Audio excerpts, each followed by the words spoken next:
that was a very important piece of technology, and especially the Prophet 5 being, having programmable sounds, because the early days of the Mini Moog, I'd be spending 2 minutes in between each song with my chart trying to turn all the knobs to get the next program. And of course, 2 minutes on stage is like 3 hours. It's like, Mark's going, come on, we need to go now. And wait a minute. I'm just trying to get the violin sound on the Moog.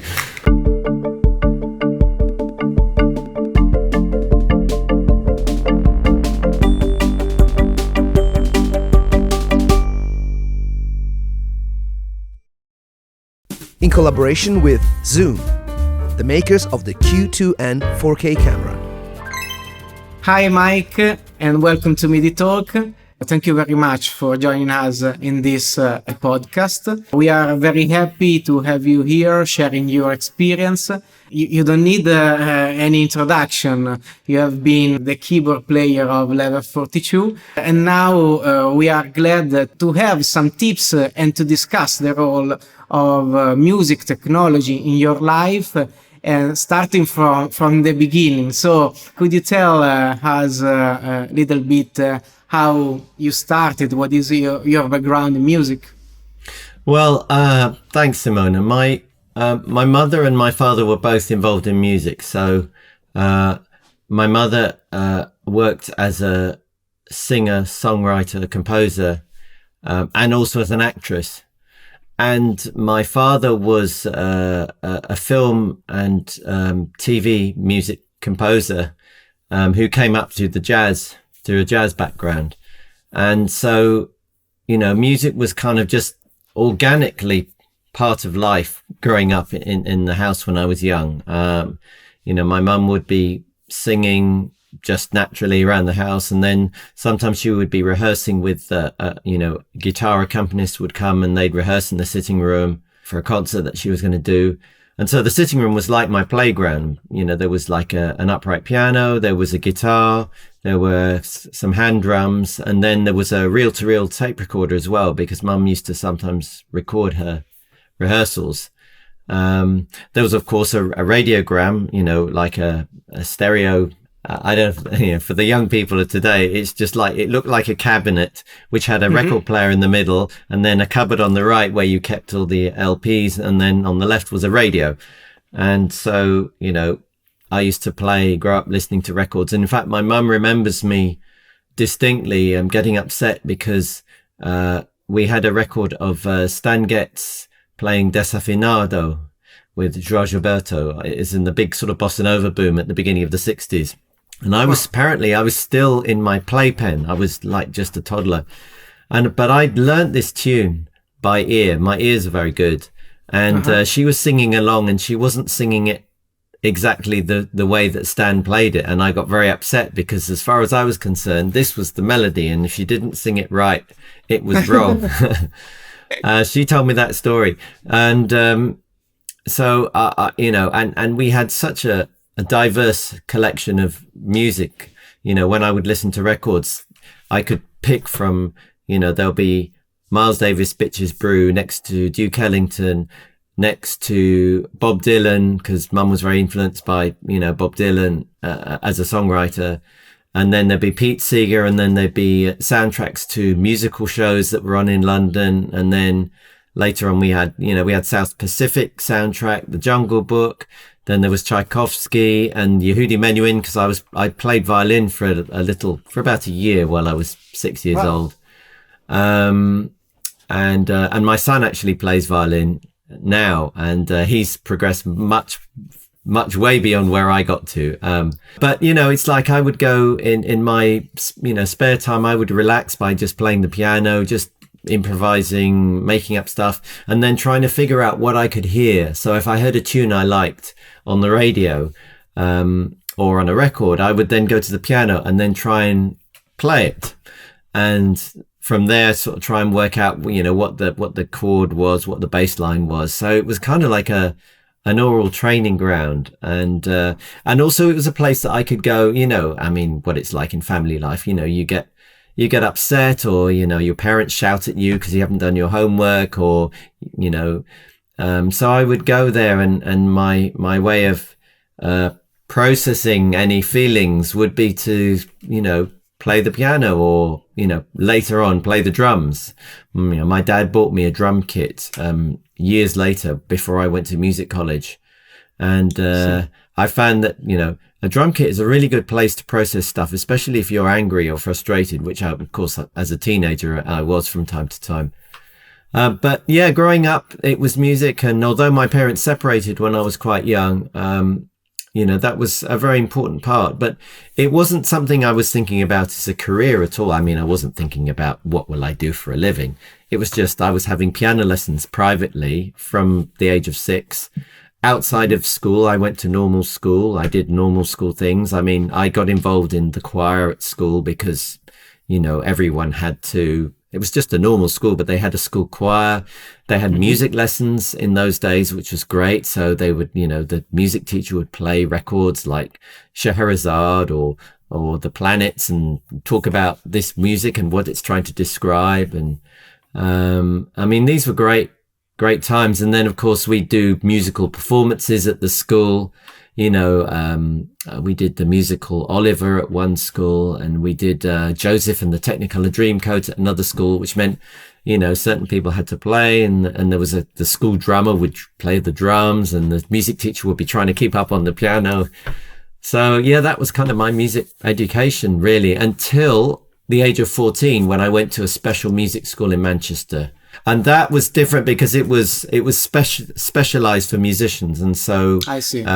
We would do the normal academic subjects, between 8 o'clock and 4. But in the mornings, we would be practicing. Maybe we'd have choir practice or something in lunchtime. And then we would have our lessons maybe in the evening after school. And then on Saturdays, we would have orchestra rehearsals, and we'd be in the choir. We'd go and do choir concerts in different churches, and I was in the chamber choir as well as the big choir. And I took up percussion while I was at the music school. It was suggested by the music director. And because I went to the music school playing piano and clarinet, and I gave up the clarinet and I started the percussion. And percussion was great because then I was playing in the orchestra, and with, everything from Baroque music right up to 20th century contemporary music and everything in between. And percussion was great because you got all these different toys to play with, timpani and cymbals and snare drum and tambourine and triangle and the tune percussion, xylophone, marimba, vibraphone. So I learned all of those things, to some degree, and which was great. So when I went to go from music school, which was great, to music college, I came back down to London to go to the Guildhall School of Music and Drama. I went as a percussionist. My principal study was a percussionist, and I wasn't going to be I would never have got into college as a pianist because, I mean, I was quite good, but there were a lot of people who were dedicated to be concert pianists and who were practicing 8 hours a day and could, do Scriabin and Chopin and all of that. But I was more interested, in improvisation and composition as much as learning pieces. I see. Also because, as you said before, you started also playing a lot by ear, and what was the balance between the written music, the classical study of the piano, and what and the ear and you develop by yourself? Well, I think that a lot of my development was by ear, my own kind of oral training, and unfortunately, because my ears were so good, I was lazy about my sight reading, and so my reading was never really great. Quite often, when I was at music school at Chetham's, I wouldn't have practiced the pieces, and so when it came to the lesson, I would ask the piano teacher I'd say, "Oh, I'm having difficulty with this part. Can you show me how it should go?" And I'd listen and I'd hear him play it. And then that's the notes. Okay. So then I'd figure it out. One of the things that I'm really not strong at is sight reading. And, if I have to learn new pieces by reading, it takes me a long time to learn from reading. But if someone shows me something, and in level 42, of course, we don't write anything down. Everything is always done by ear. And I'm quite quick to pick things up. So, you know, there are advantages and disadvantages. I mean, I really envy people who can take a whole score of music and just play it straight away.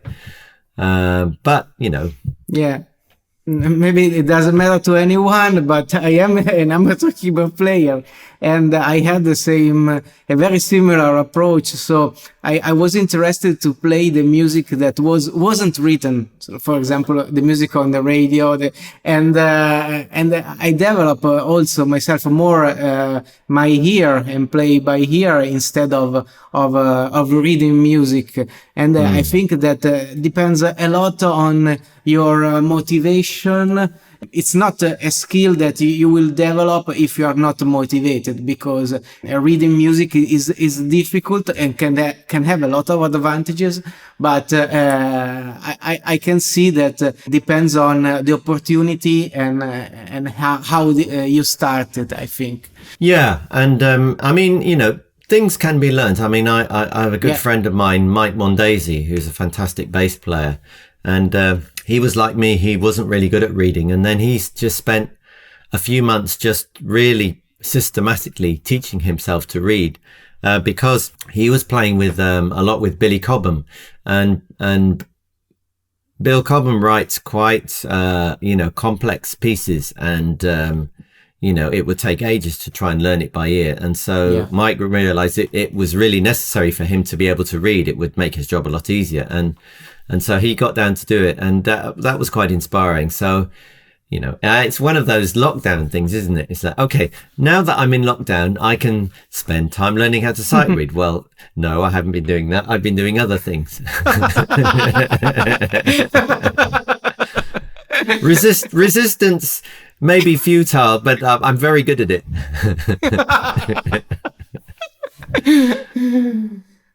Probably when you move to music school, something has changed in your life. So when did you realize that music was so important in your life, and maybe you could make music for living?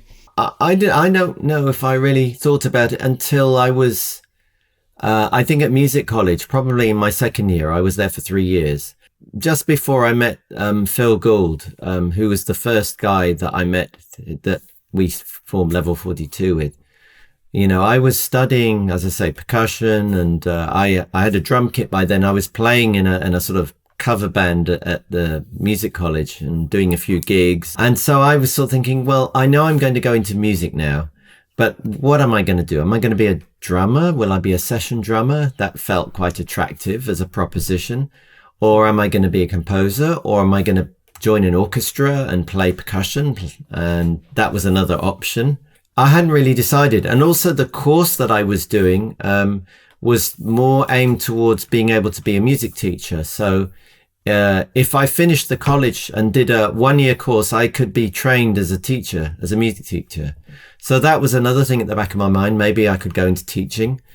And then I met Phil Gould. Because of him, he introduced me to Mark King and then to Boone. And then we just eventually decided to form the group, and we were rehearsing. I booked us a rehearsal at the Guildhall. We used to rehearse there, and our first show was there. By that time, of course, it became obvious that we had such a thing together and such a chemistry that this must be something that we must do. And so it turned out that because of our friendship and our kind of the excitement of what we were creating together, and because of Phil's and Boone's older brother, John, knowing someone who had a record label that wanted to sign us, this is Andy Soika for Elite Records, we actually ended up recording our first ever single, Love Meeting Love, in March of 1980 while I was still at college.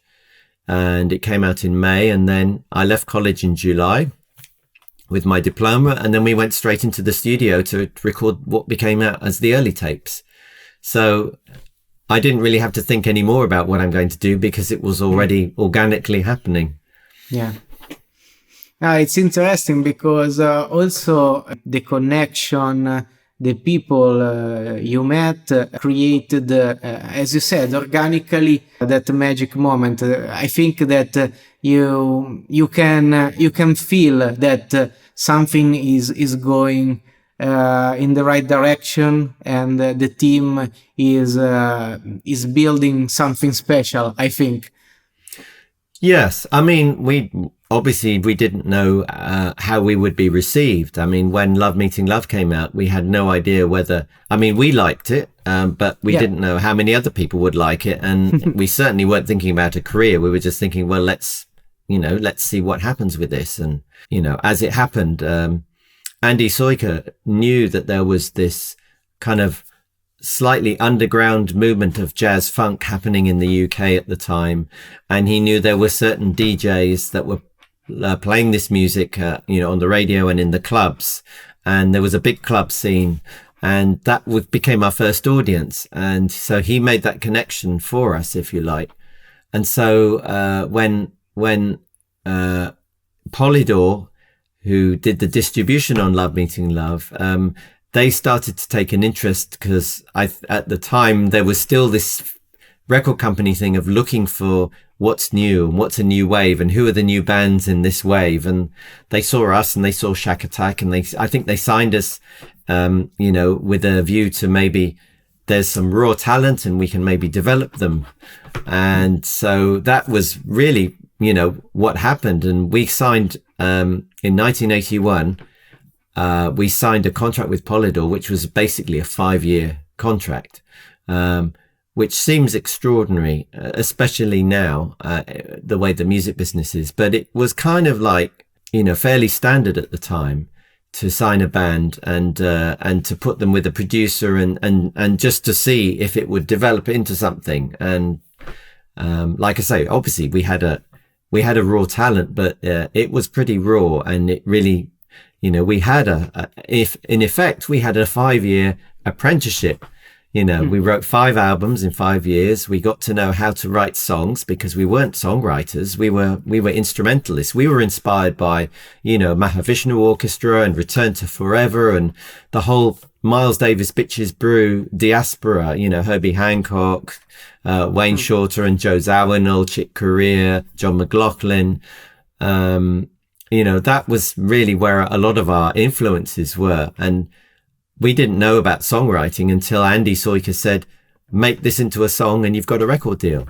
Okay. So we learned how to become songwriters, and, and it was a fantastic sort of training and opportunity. And at the same time, we learned how to become a live band. And, we could play our instruments quite well, but to really be a band and to really be able to put on a show and to make music really hit the audience, especially if you've been in the studio, because sometimes you can't just exactly copy what you did in the studio. It doesn't work live. And the situation is different. And we had Wally Badaru in the studio, and there was only me doing 2 keyboard players' work on stage. And also the arrangements sometimes would need to be different. So we had all of that to learn, and we were able to learn it because we had this sort of, development time, which I think was really important. Yeah, that's a really interesting point, because you just anticipated some of my question, because how you develop really a live performance, how can you really connect with the audience?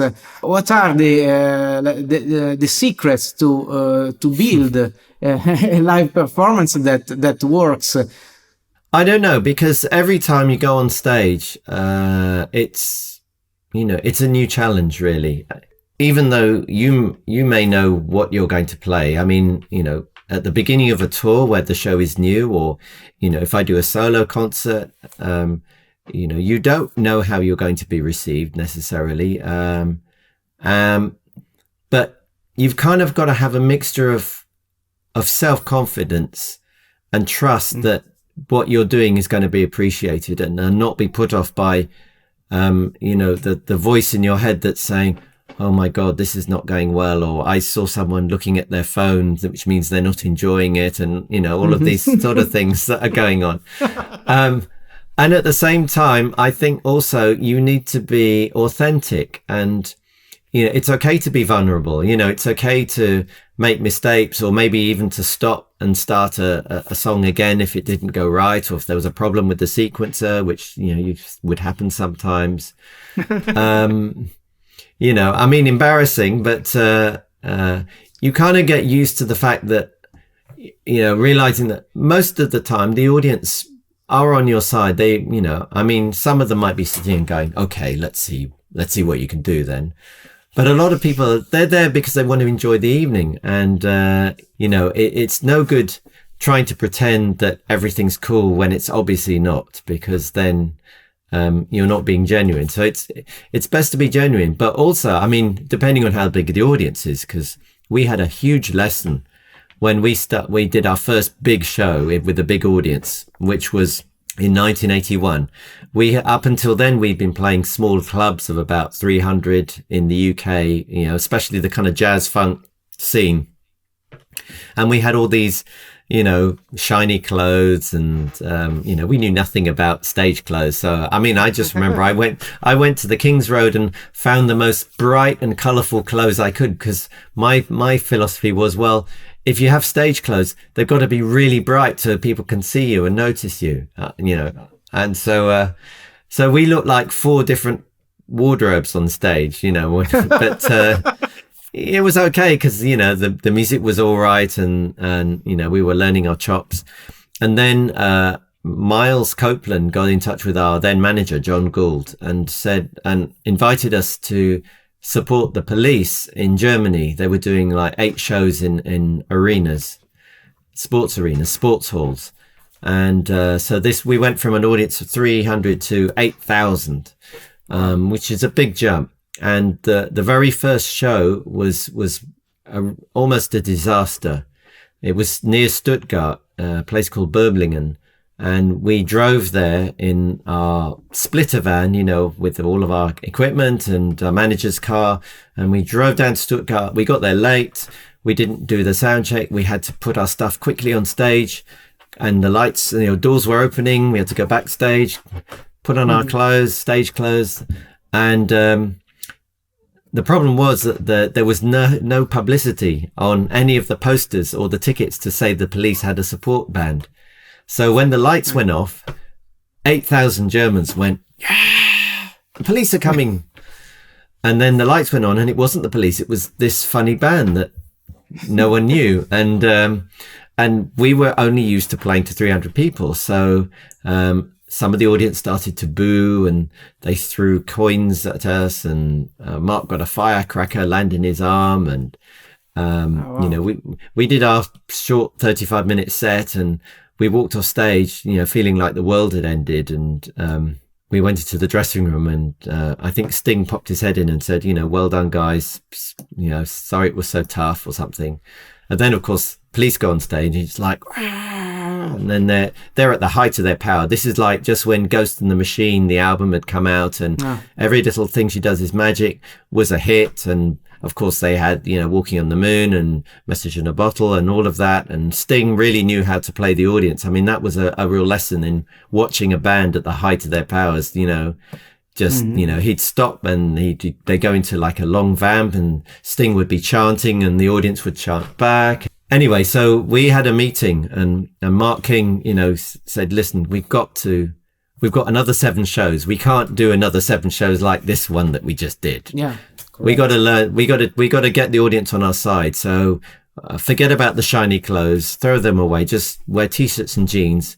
And we've really got to, hit the audience hard, and also get them to enjoy themselves. And we also asked one of the German crew to make an announcement before we went on for the second show, and obviously after then, to say the Police have got some friends who are coming on to play, and don't worry, they won't be playing long, and blah, blah, blah.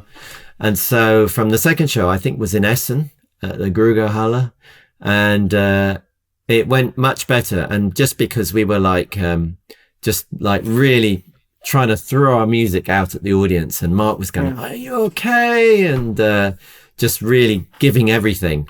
That was a fantastic learning experience. And and on the way back from those shows, which went a lot better from the second night onwards, we then did this one show at the Paradiso in Amsterdam, which these two Dutch DJs had organized because they were fans of the Level 42 album and love games. And suddenly we were like a huge success in Holland.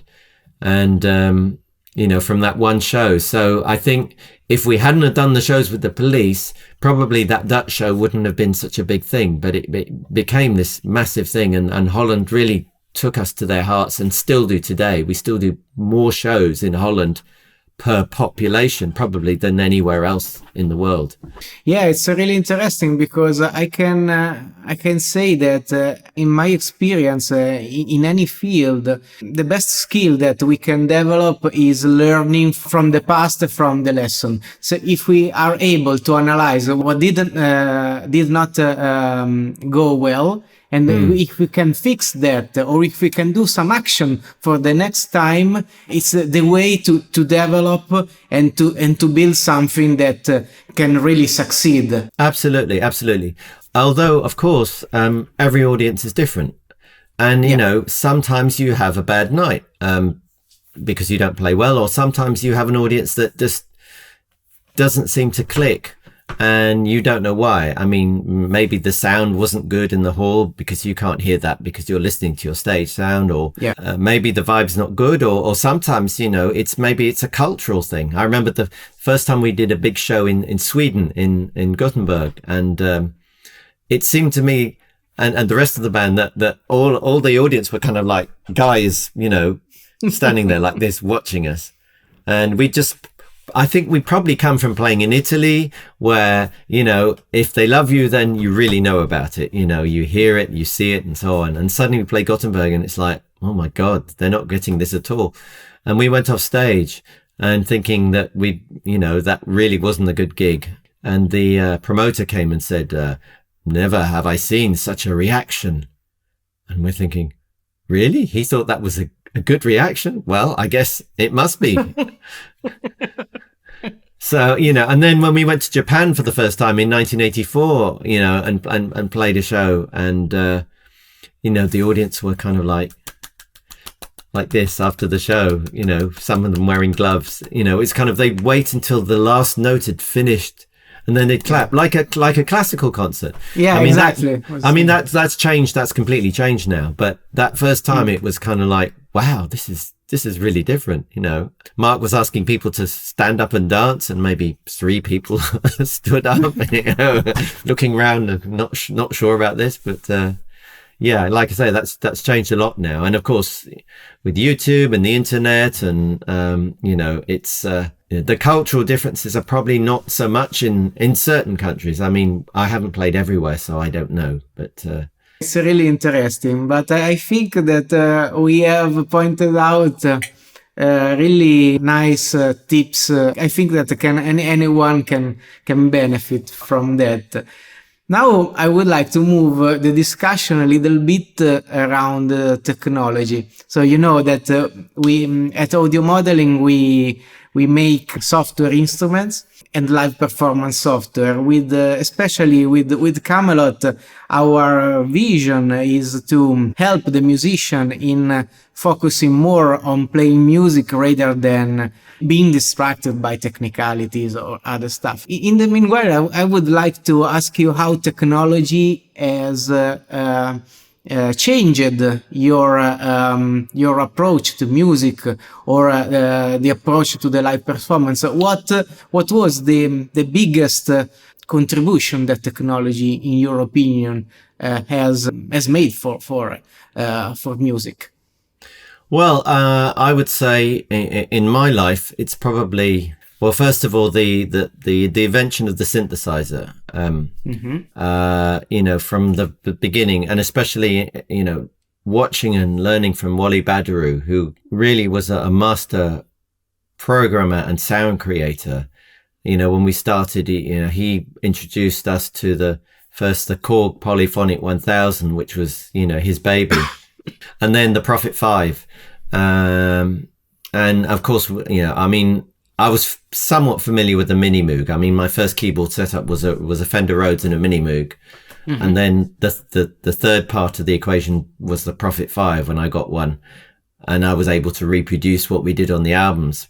But just looking and watching Wally spend a lot of time programming and being able to get different sounds, because sometimes, you know, Mark or Phil, you know, would sort of, they'd hear a sound and say, Mike or Wally, can you find a sort of violin sound or a brass sound or a flute sound?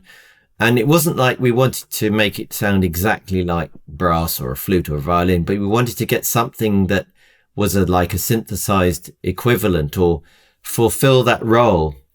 So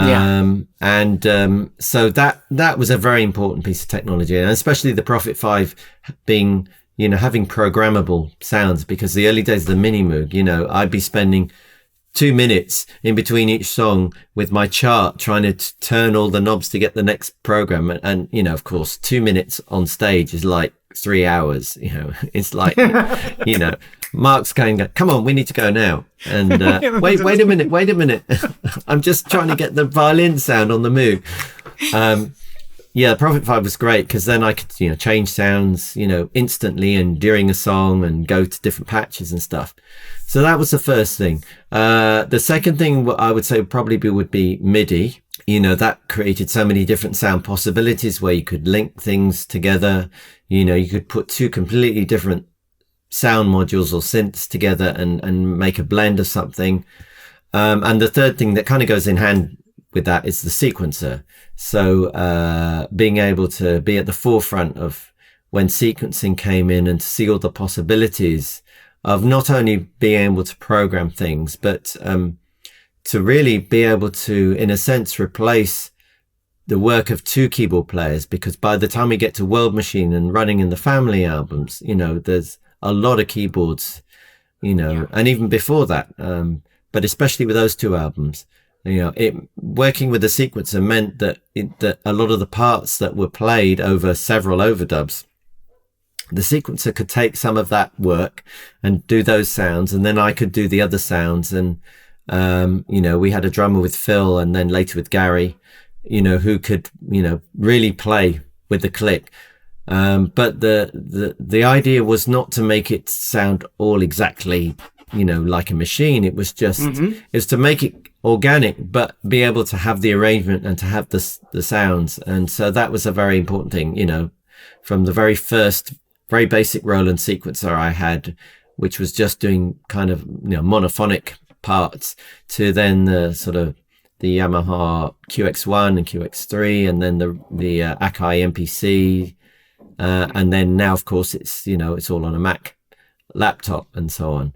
But that's been a big contributor. And of course, the other thing, which I should say, the other side of it on the composer's side, is, you know, the Porter Studio. I had a Tascam 244 4-track cassette Porter Studio. So this was a real aid to composition, because it meant that you could visualize your song ideas instead of going into rehearsal, going la la la and playing the piano, which is how, you know, we'd start, or Mark would say, he'd play a bass line, he'd sing what he heard over it, you know, because we used to write in a rehearsal studio in the early days. That now we are able to present, you know, a basic idea with like a drum machine and a bass line and a keyboard part and a vocal, and say, okay, this is my idea for a song. And of course that became more sophisticated with, you know, 8 tracks, and then, you know, and then with sequencers, the possibility to do many, many more things. So as a songwriter's tool, and now of course computer software, it's amazing, you know, what one person can do. If someone is just a single singer songwriter, there are so many more possibilities that they can use the technology for, as long as they use it well and musically, which of course is a matter of individual taste and judgment. Yeah, absolutely. You described very well the evolution during time. So the synthesizer, and then the approach with MIDI, and then the computer and the sequencers had created 3 different but strong foundation of the current modern music. I would say, yeah. I am also fascinated by the first synth that you mentioned, because and you said something that was really interesting for me and for us, because we develop expressive instruments. We recreate models, physical models of acoustic instruments, the clarinets, the flutes, and in those models we are able to modulate the sound in real time, because we are not using samples. So when you mentioned that you were trying to recreate something similar to a violin, but not with the timbre, the right sound of the violin, but I can tell that now with our work, with our approach, we are very close to provide a similar feeling also with acoustic instruments. So it's interesting, because I can see from your experience that it's important to have the expressivity of acoustic instruments, even if you can get that expressivity with another sound. It is a thing that was really interesting to hear. Yeah, I mean, there have been some amazing developments along the years. One of the things that I think is really important is, we use some sampling, but we didn't really go heavily into sampling. To us, a sampler was as much a synthesizer as it was, a copier or a capturer of sounds. So if you listen to the Level 42 albums, you don't really hear much sampling, and when you do hear it, it's kind of used in a way as a sort of sound painting, as a color, as a character, rather than it being the basis of everything. So what was fun was kind of like, you sample something and then playing it out of context, like right at the top of a keyboard or right at the bottom of a keyboard, or slowing it down, speeding it up, that sort of thing. So that was kind of like fun. But I mean, some of my favorite instruments were ones where they used kind of modeling. So for example, the Roland MKS-20, the piano on that, we use quite a lot. I mean, if you listen to the song It's Over, I'm playing that in there, and Wally Badaru used that song in his solo stuff. He used that piano sound, and it was great to play it live, because it really cut through, and it didn't sound exactly like a Steinway or a Bechstein or something like that. It kind of had a sort of chorus pan thing going, but it had a characteristic that really was nice, because it felt more organic to play than if I was playing like a late 80s piano sample would probably have sounded, much more kind of plonky. And I really like the idea of hearing something that reminds you of something, but isn't a copy of that, because then it can take you off somewhere else. I mean, if I listen to some of, Brian Eno's solo stuff nowadays, which I like to listen to, or some of the kind of electronic music that's coming out recently, I really enjoy. And I really enjoy when I hear sounds that are not trying to really copy anything, but they're just giving an atmosphere that just takes you somewhere. I mean, there are so many possibilities with the synthesizer, especially if you can get beyond the presets, or you use the presets in a way they were not necessarily intended to be used. Yeah, that's interesting. It's fascinating how technology can help us in develop our music and creates our path in our life, not only in music, because in the last year we can see that with the internet, the quick access to the information, we can really find everything in few seconds. So yeah. I would like to ask you if you have some tips for younger people that now are approaching making music.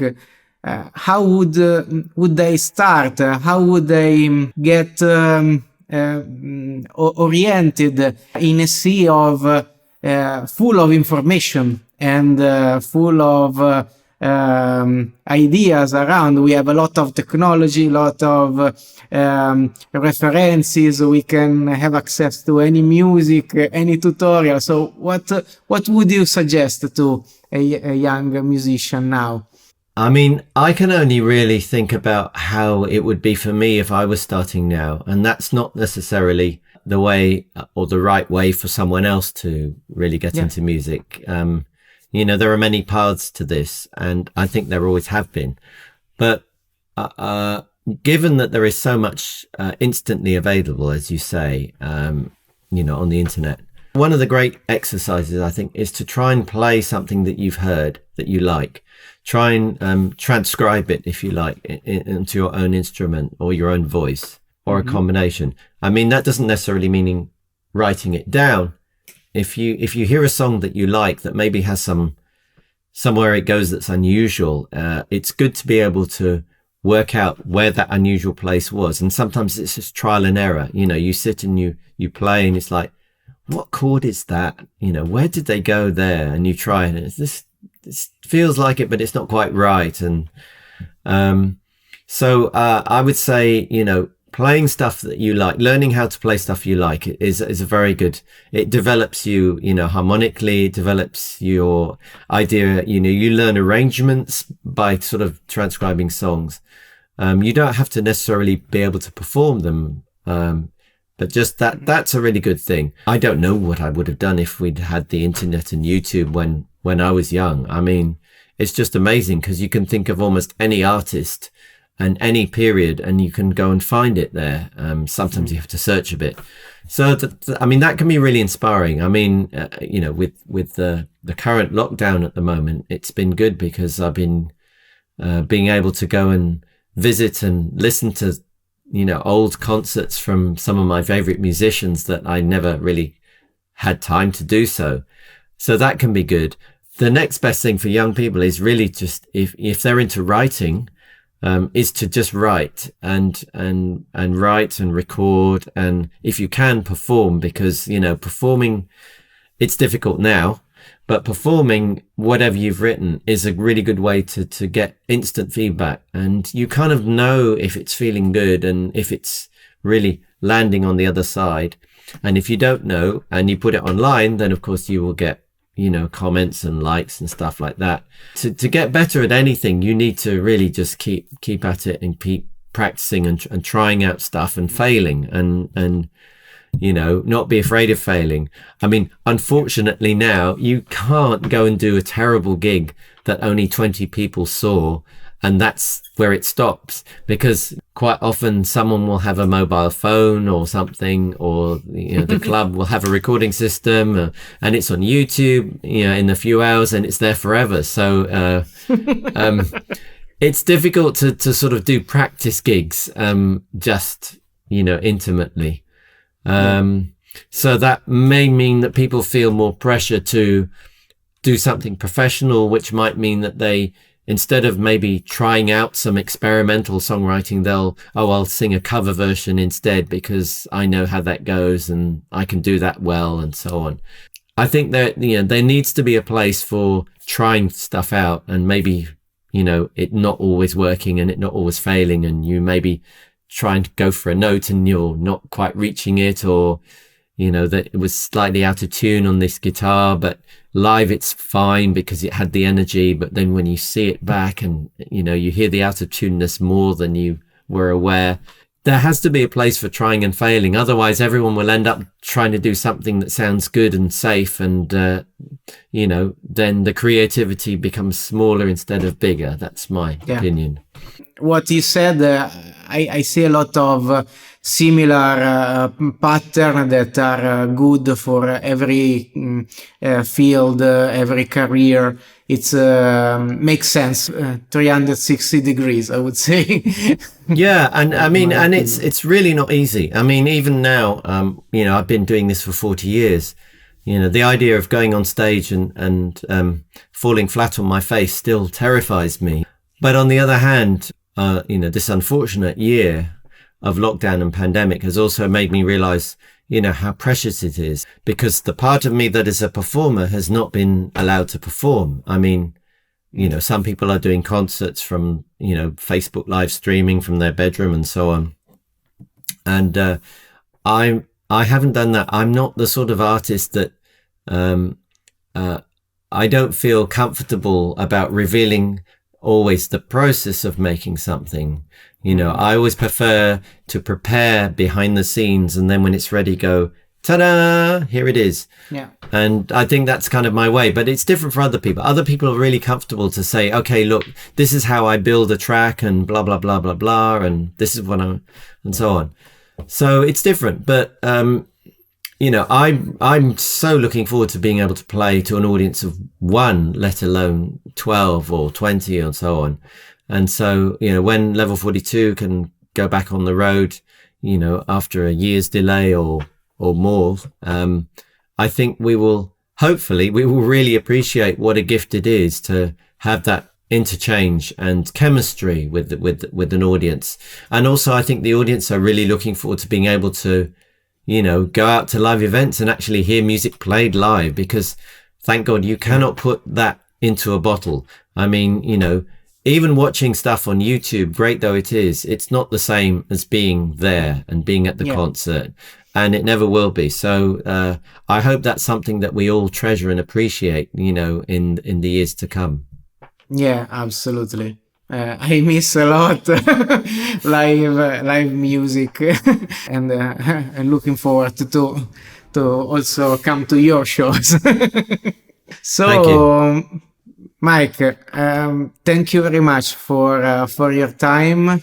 I really appreciate what you said. I think that it's a value for everyone. Thank you very much for joining. Thank you for inviting me, Simone.